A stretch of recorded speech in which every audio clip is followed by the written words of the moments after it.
오후 찬양 예배도 하나님 앞에 영광 돌리는 우리 귀한 성도님들 각절의 은혜가 함께하기를 주의 이름으로 소망합니다. 독수리 여러분들 연상해 보세요. 독수리 하면 무섭죠. 우리가 흔히 볼 수 있는 건 아니고 동물원에나 가야 보고 또 동물의 암흑이라든가 이런 TV 매체를 통해서 보는 것이 더 훨씬 편하겠습니다만은 그 부리도 무섭고 그 다음에 그 발톱도 대단히 무섭습니다만은 자기보다도 더 육중한 어떤 동영상에 보니까 꼬마 아이 아니면 어른도 막 낚아채가지고 막 올라가려고 하는 그런 모습들도 제가 보았거든요. 부리, 그 다음에 발톱 이런 것들도 대단히 날카롭고 힘도 세지만 무엇보다도 자기보다 훨씬 더 무게가 나가는 것들을 잡아서 끌고 올라가는 그 힘. 그래서 독수리의 어떤 능력은 날개에 있다라고 해도 과언이 아닙니다. 근데 만약에 독수리가 날개가 비둘기 날개, 참새 날개처럼 작아가지고 아무 힘이 없다고 생각해 보세요. 독수리 같지 않다 보통 우리가 이렇게 바라볼 수밖에 없지. 자, 코끼리 한번 연상해 보세요. 코끼리, 호랑이를 한번 연상해 보세요. 아마 그 앞에 선다라고 하는 거 상상할 수 없을 겁니다. 자, 호랑이는 정말 무시무시한 그 이빨도 대단하지만 이 발톱들. 호랑이가 그 용맹스러운 이빨과 그 발톱을 상실했다고 생각해 보세요. 호랑이답지 않다라고 아마 생각할 겁니다. 그런 맥락으로 바라볼 때 그리스도인, 하나님의 자녀 한번 생각해 보시기 바랍니다. 아무 의미도 없고 매갈이 없고 힘없는 그리스도인이어야 하나님이 기뻐하시겠느냐? 아니면 정말 용맹스럽고 자신만만하고 담대한 그런 그리스도인의 모습을 하나님이 기뻐하시겠느냐?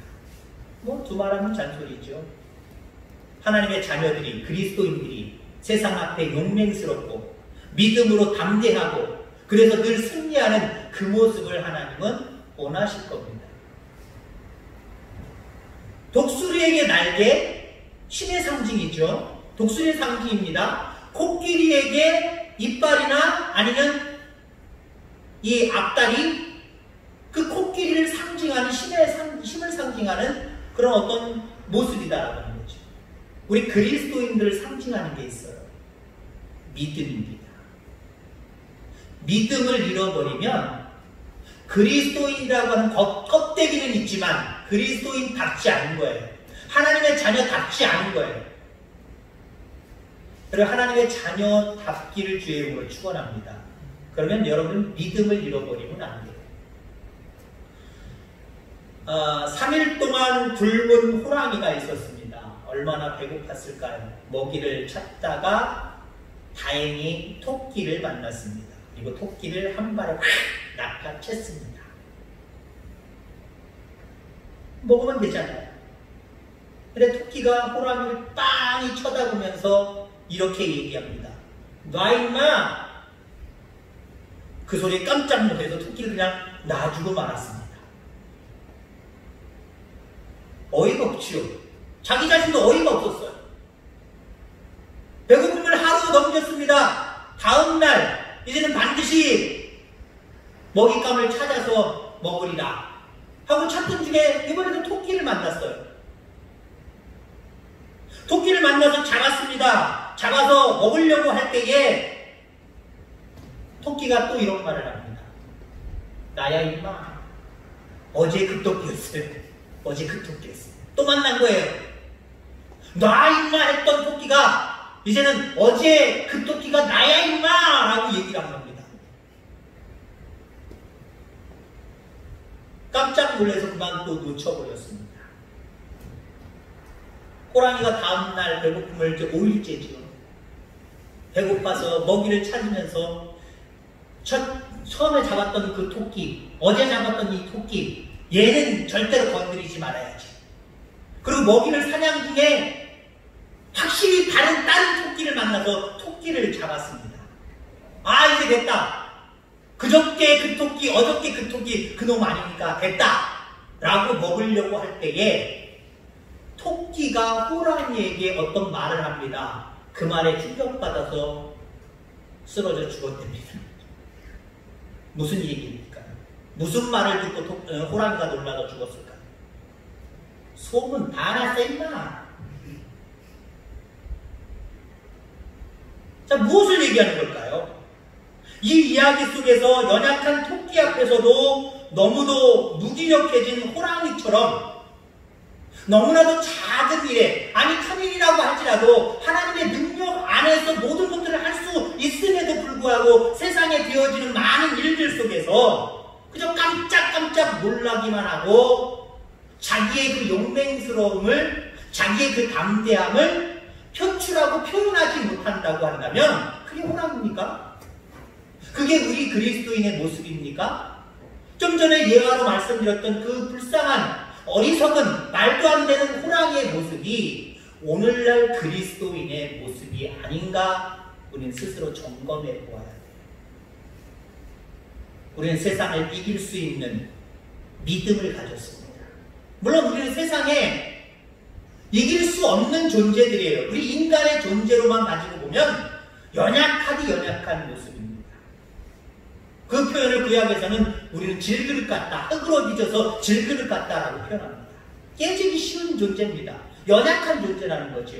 그러나 우리 속에 성령을 허락해 주셔서 우리 속에 오셔서 함께 하시는, 우리의 손을 붙들어 주시고 우리의 인생길을 같이 걸어가시는 그 주님을 의지한다고 한다면 우리는 더 이상 연약하지 않습니다. 담대해야 됩니다. 용기 있게 앞으로 나아가야 됩니다. 어떤 깜짝깜짝 놀라게 하는 일, 어떤 두렵고 우리를 공포스럽게 하는 일들, 그것 때문에 아이고 무서워, 아이고 무서워 하고 자꾸 숨어버리면 안 돼요. 호랑이 앞에 토끼, 뭐가 그렇게 토끼가 아무리 용맹스러워도요, 호랑이가 훨씬 더 강하죠. 나 임마, 그럼 이 조그만 게 까불어 그래야죠. 나야 임마, 어저께 그게 나야 임마 라고 이야기하면, 그래서 어쩌다고 내가 어제는 실수해서 놓쳤지만 오늘은 네가 아무리 그래봐도 소용없어 임마, 그래야지 호랑이라면.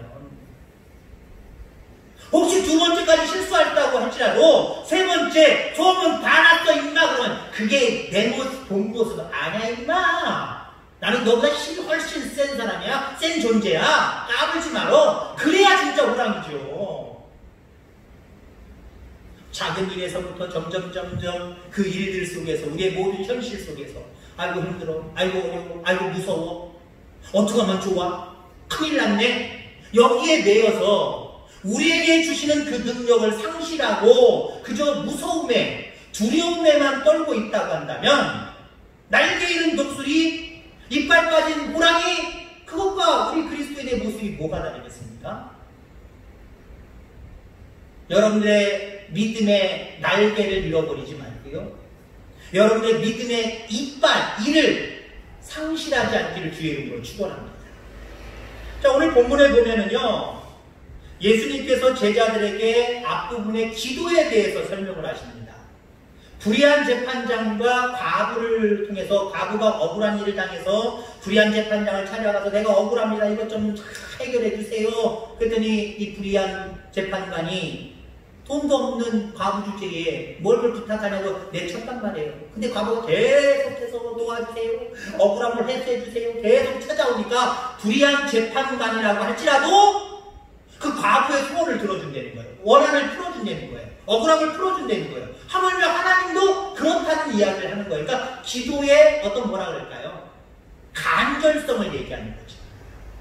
하나님 간절히 찾고 찾으면 반드시 하나님을 만나게 되고 하나님의 은혜를 체험하게 된다라고 하는 기도의 이야기를 하시다가 갑자기 뭐라고 말씀을 하십니까? 인자가 올 때에 세상에서 믿음을 보겠느냐라고 하는 말씀을 하십니다. 물론 이 말씀은 믿음이 없이는 기도할 수 없다는 얘기예요. 믿음이 없이는 간절한 기도가 나올 수 없다라는 이야기예요. 그러나 단순히 이 말씀만을 오늘 전하려고 하는 것이 아니라 인자가 올 때에 세상에서 믿음을 보겠느냐라고 하는 의미가 도대체 더 무엇인가를 상세하게 함께 살펴보고자 합니다. 첫째는요, 말세의 믿음을 보기가 어렵다는 거예요. 말세가 뭡니까? 세상의 끝이에요. 우리의 삶의 끝이에요. 자, 끝이 보이기 때문에 말세입니다. 세상의 끝이 오는 이유, 종말이 올 수밖에 없는 이유는 하나님께서 이제는 도저히 세상에 관영하는 죄를 두고 볼 수 없다라고 하시고 심판하시기 때문에 말세가 오는 겁니다. 말세가 옵니다. 말세가 오면 이 세상에 믿음 있는 자들이 점점 줄어들어요. 어쩌면 지금 이 코로나로 인한 여러 가지 교회의 모습들, 이 모습들이 어떻게 보면 말세의 증표일 수도 있어요. 왜요? 하나님의 알곡과 가라지를 자꾸 털어내시는 것 같아요. 분리하시는 것 같아요. 그냥 무조건 많이 보이고 많은 것을 추구했던 모습이라고 한다면 이제는 정말 믿음이 있는 자와 믿음이 없는 자를 구별하시는 것 같아요. 그것이 평신도든 목회자든 예의가 없어요. 지금 하나님이 흔드시는 지금 이 세상의 현상을 통해서 목사님들도 가라지고 분류돼서 떨어지는 분들이 상당히 많을 거예요. 성도들도 마찬가지고요. 이처럼 말세에는요, 점점 믿음을 지키기가 상당히 힘들다라고 하는 거예요. 상당히 힘들다는 거예요. 자, 그래서 예수님은 인자가 올 때에 말세를 얘기하는 거죠. 세상에서 믿음을 보겠느냐. 점점 세상이 악해져 갈 수밖에 없고 말세의 증표가 나타날 때 결국 믿음을 버리고 세상을 선택하는 자들이 많아진다는 거예요.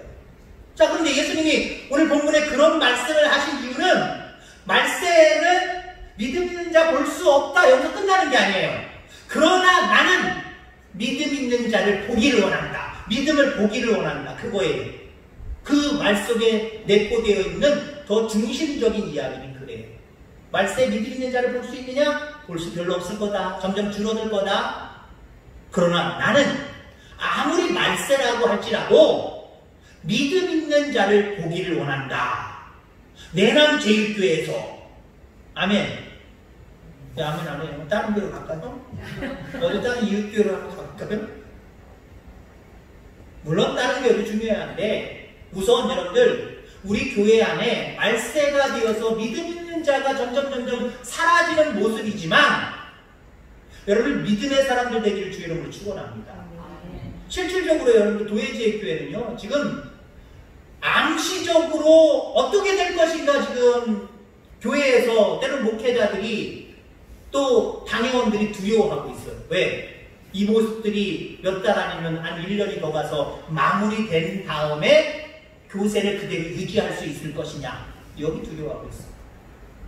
근데 대부분 많은 사람들이 부정적인 생각을 가져서 하는 것이 아니라 이제는 많은 교우들이 쭉정이들이 떨어져 나가고 알곡 같은 신자들만 이제 남을 것이다. 그러니까 지난번 제가 말씀드린 것처럼 어떤 분들은 50%는 떨어져 나갈 것이다. 그렇게까지 보는 분들이 있어요.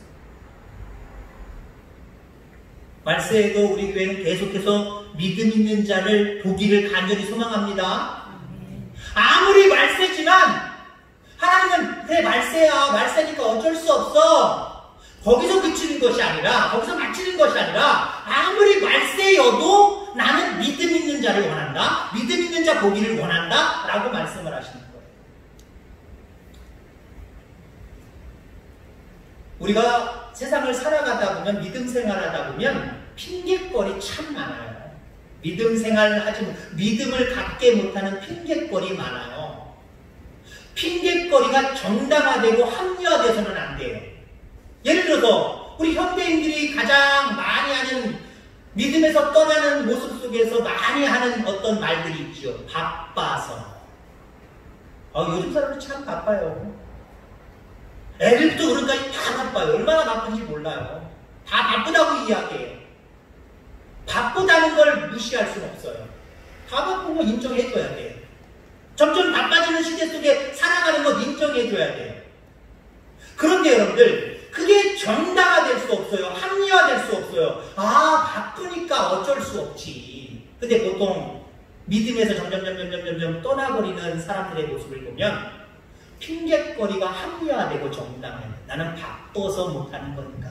바빠서 내가 예배 못 드리는 거니까. 나는 어려운 일, 힘든 일이 많아서 못하는 거니까.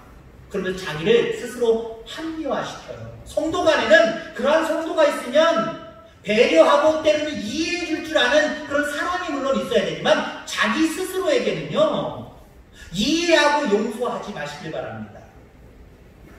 좀 타이트하게 꽉 조여매는 모습이 있어야 돼. 아, 나 이거 용납 못하겠어. 아무리 바쁘다고 할지라도 내가 예배를 안 드릴 수 있어? 아, 내가 아무리 바쁘다고 할지라도 하나님의 생명의 말씀을 듣고 믿음 안에서 순종하며 살아가는 것을 내가 미룰 수가 있어? 자기 스스로에게는요, 엄청나게 타이트하게 이런 부분들을 쥐어야 돼요. 죄어야 돼요. 꼭 죄어야 돼요. 근데 많은 사람들이 어때요? 힘들다는 이유로, 바쁘다는 이유로 각자의 핑계를 가지고 합리화시키고 정당화시켜서 그러니까 그런 거지 라고 이런 모습으로 나아가요. 코로나로 인하여서 신앙이 위축되는 거 있어요. 인정해야 돼요. 저도 인정을 나름대로 하니까 마음대로 전화해서 왜 안 오셨어요? 다음 주에 꼭 오세요. 이렇게 강압적으로 얘기를 못 하겠어요. 더군다나 연세 드신 분들한테는 더 못 하겠어요. 왜? 연세 드신 분들은 이 기저질환자가 많거든요. 왜냐하면 60도 점점 연약해졌기 때문에 어느 병원비니 하나만 들어가도 젊은 사람들보다는 더 심하게 알 수가 있어요. 그러니까 보통 우리가 안 나오시는 분들 가만히 보면 연세 드신 분들이 좀 더 많아요.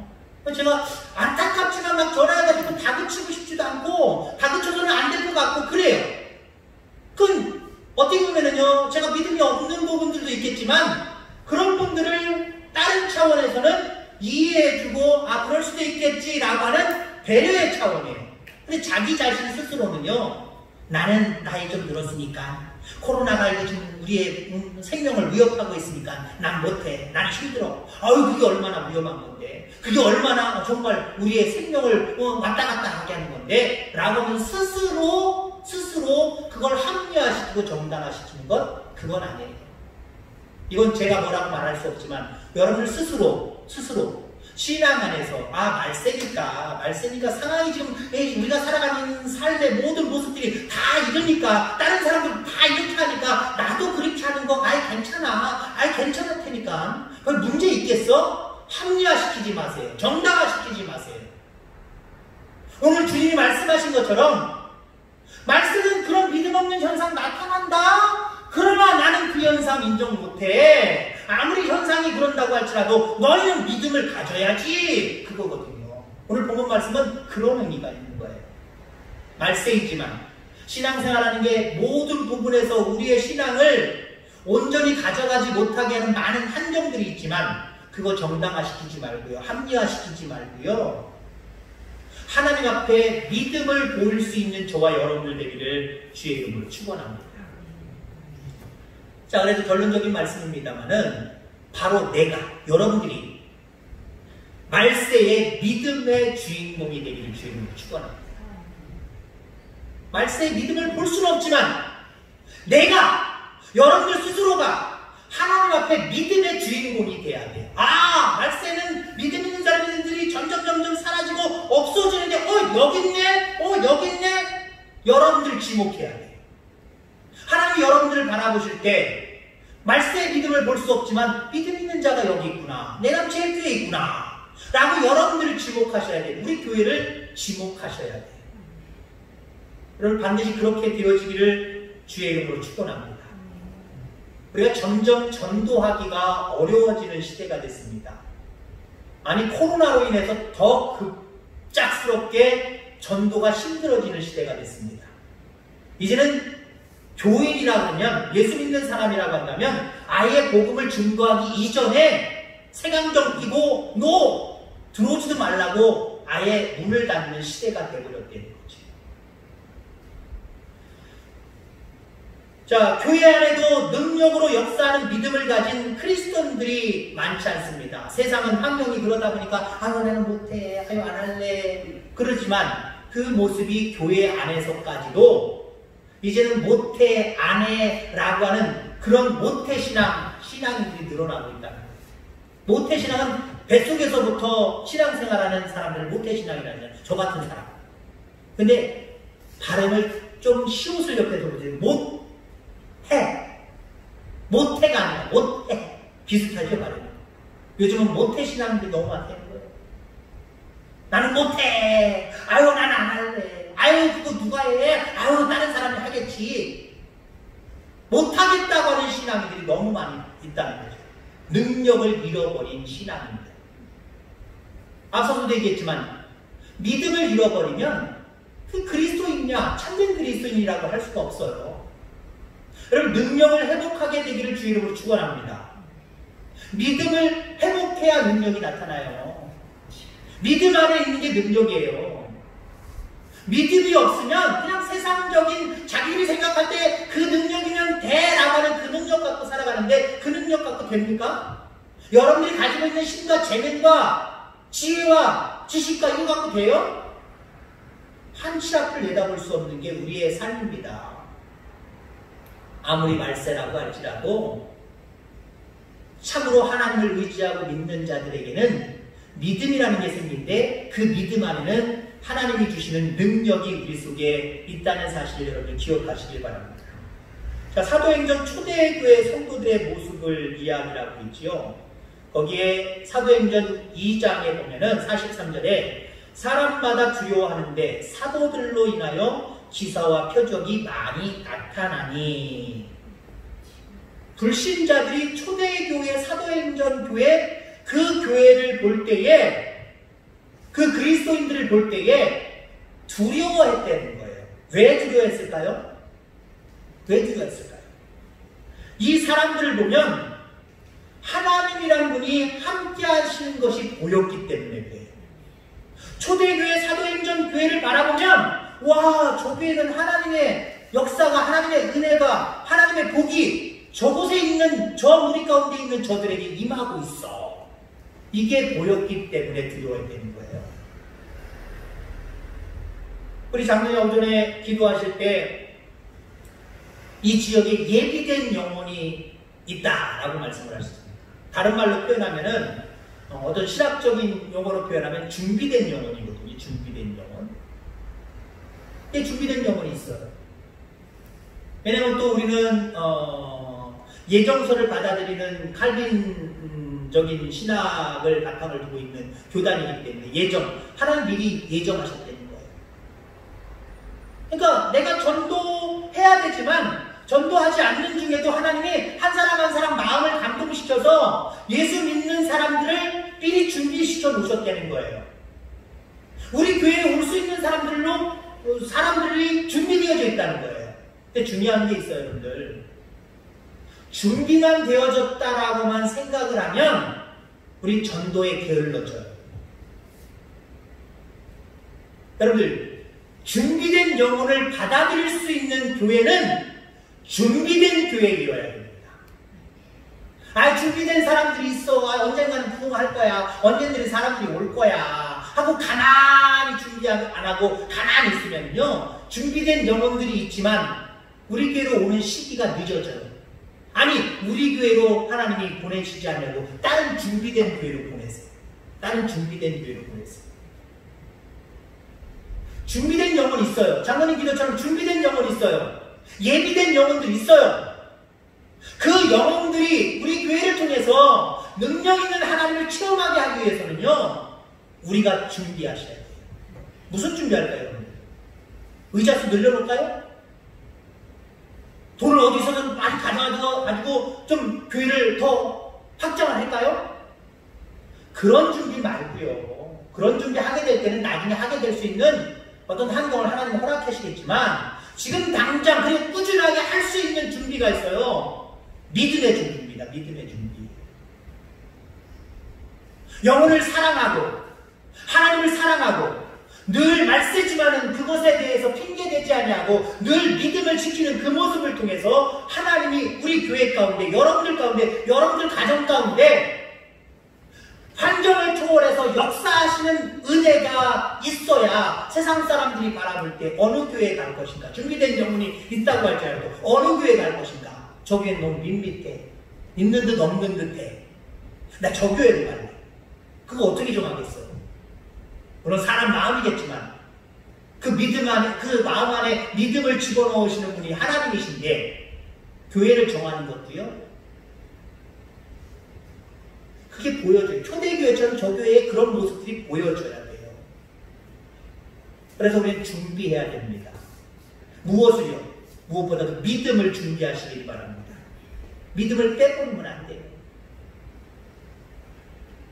아무리 자기 두리가 뾰족하고 아무리 손톱이 날카롭다고 할지라도 그걸 들고 어떤 먹잇감을 들고 절벽으로 올라가고 얘들이 움직이지 못하고 완전히 포위당하는, 어쩔 수 없이 굴복할 수밖에 없는 그곳까지 데리고 가려면 정말 튼튼한, 자기 몸에 몇 배가 되는 튼튼한 날개가 있어야 됩니다. 그게 없으면, 야, 나는 튼튼한 둘이 있어, 난 튼튼한 발톱이 있어, 아, 이 거치장스러운 이 날개, 이 내 몸보다 훨씬 커가지고 이거 정말 싫은 이 날개, 아, 이거 잘라버릴래. 그럴 독수리는 없지만 그렇게 했다고 여러분들 가정해보세요. 아무것도 아닌 독수리가 되버립니다. 오히려 많은 짐승들에게 비웃음만 당하고 따돌림만 당하고 오히려 역공을 당하는 그런 독수리가 될 거예요. 하나님은 하나님의 자녀를 선택하시고 하나님의 자녀가 저 그리스도인들 봐라, 저 내랑 제일 위에 성도들 봐라, 에게 저게 뭐야, 나 저러려면 예수 안 믿는다, 그런 성도로 비춰진다고 한다면 안 된다는 거죠. 우리 교회 안에 믿음의 역사가 일어나기를 바랍니다. 우리가 믿음으로 준비해야 돼요. 시대가 악해져 가고 있습니다. 뭐 전쟁, 기근, 질병, 그런 걸로 따지면 지금 질병.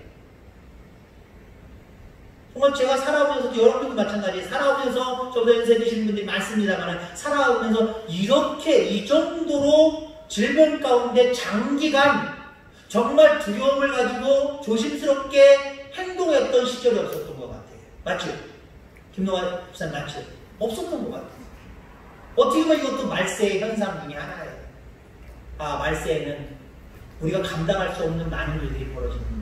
아까도 오전에 앙케이트 조사에 대한 이야기를 했습니다만 지구가 지금 엄청난 변화를 일으키고 있어요.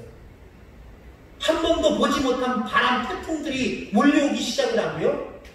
앞으로는 해가 거듭될수록 비가 우리가 상상하는 이상으로 내릴 날도 있을 거고요. 바람이 우리가 상상하는 한 번도 경험하지 못한 바람들이 계속해서 매년마다 새롭게 올라올 수도 있고요. 얼음들이 녹아서 각 나라들의 수면들이 높아짐으로 말미암아 지금 육지가 사라져가고 있는 시대 속에 살아가고 있어요. 다 말세의 현상들이에요. 말세의 현상들을 무시할 수는 없어요. 그러나 그런 모든 상황 가운데 여러분 굴복하지 말고요. 우리는 하나님의 자녀다. 내게 하나님이 권세를 허락해 주셨다. 능력을 허락해 주셨다. 내가 주님 손 꼭 붙들고 믿음으로 나아가면 아무리 말세의 현상 속에 무엇보다도 우리의 믿음이 침식당하고 빼앗긴당하는 상황이 온다고 할지라도 나는 절대로 굴복당하지 않는다. 믿음으로 살아가리라. 아무리 말세의 현상이 나타난다고 할지라도 믿음으로 준비된 상태에서 세상을 이겨내리라. 이런 믿음 가지고 독수리 같은 신자로, 호랑이 같은 신자로 이 땅을 살아가는 저와 여러분들 다 되기를 주의 이름으로 축원합니다. 기도하겠습니다. 하나님 아버지